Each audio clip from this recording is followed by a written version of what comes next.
Finally चाहिँ रोटी पाकेर रोटी चाहिँ पाक्यो। साथीहरू खाने भए आउनुहोस् होला। यस्तो छ।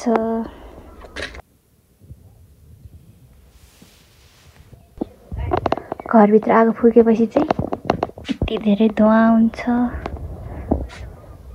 धुवा धेरै छ है धुवा।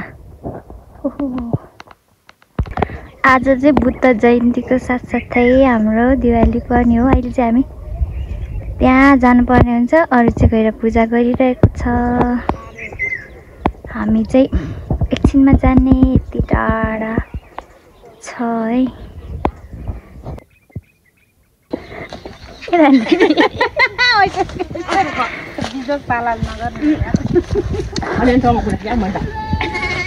हुन्छ नि मिठो छ नि काली सुन्दर एकदम मिठो।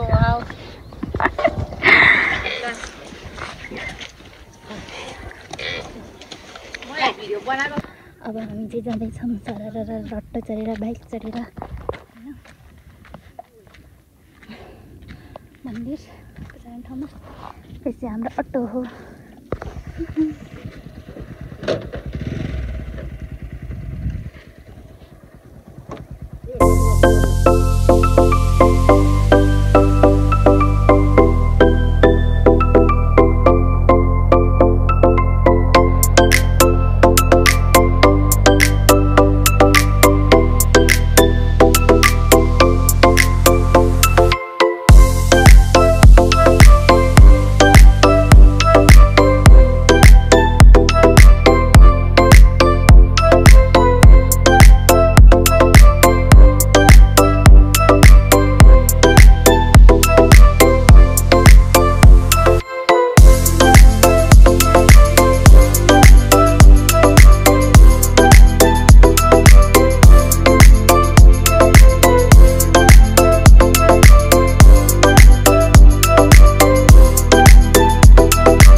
पूजा सक्यो। अब हामी घरतिर आइसक्यो।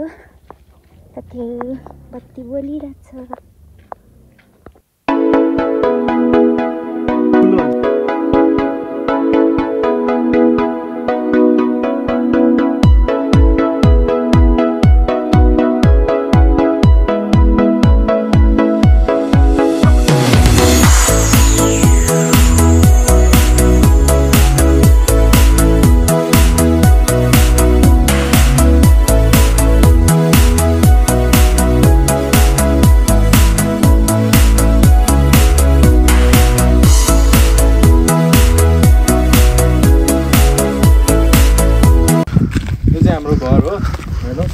नास्पातीको बोट है। यो चाहिँ तपाईँहरूकोतिर चाहिँ के भन्छ, हाम्रोतिर चाहिँ नास्पाती भन्छ गाइस।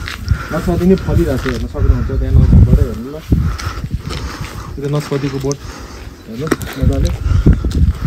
यस्तै छ गाइस हाम्रो गाउँतिर चाहिँ छ हेर्नु।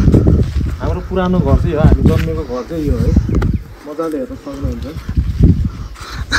आज हाम्रो घर देवाली भएको कारणले हाम्रो कविता दिदी झ्यापमा छ। एक प्याक हानेको झ्यापमा। कुल पूजा भनेर चाहिँ के हो ल भनिदिनु पर्यो हजुर तपाईँले। आफ्नो घरको कुल कल्याण घर सबै लालाबालाहरूलाई खरी गरोस् भनेर गर्नु पर्यो। तपाईँको भन्नको लागि त्यति नै हो। त्यति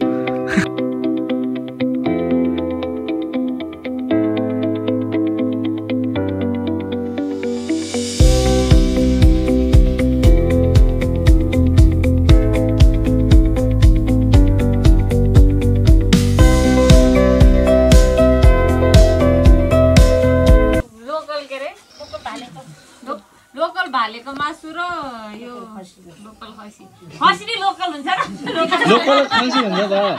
हुन्छ हुँदैन त, प्योर लोकल हुन्छ। लोकल कुखुरा र लोकल खसी। ल तिमीले खसी खाएको हेरौँ न भिडियोमा के एक चोक्टा। हेलो एभ्रिवान, आज चाहिँ हाम्रो कुल पूजा अर्थात् दिवाली मनाएर चाहिँ झ्याप्प परेर बसेको अवस्था होइन। पुरा कट्टा भनेर बसिरहेको कि गाई छ। दिदीलाई कस्तो लागिरहेको छ भन्नुहोस्। हाम्रो नानी यहाँ एकदम चिलमा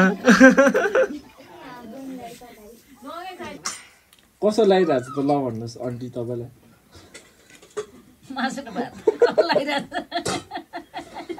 मिठो छ नि होइन कस्तो लागिरहेको छ ल भन्नुहोस्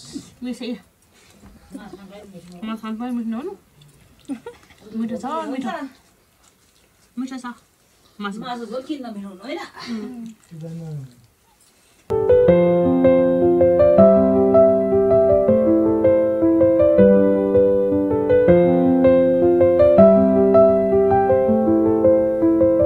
सो गाइज तपाईँहरूलाई आजको भिडियो राम्रो लाग्यो होला राम्रो लागेमा तपाईँहरूले सब्सक्राइब सेयर गरिदिनु होला र बेल आइकन पनि बजाइदिनु होला किनकि नोटिफिकेसन आउँछ तपाईँहरूलाई हाम्रो भिडियो आएको थाहा हुन्छ नराम्रो लागेमा तल प्रतिक्रिया दिने होला कमेन्टमा अब हामी राम्रो भिडियोहरू ल्याउने कोसिस गर्दछौँ यति भन्दै आजलाई बिदा हुन्छु हस्त जय नेपाल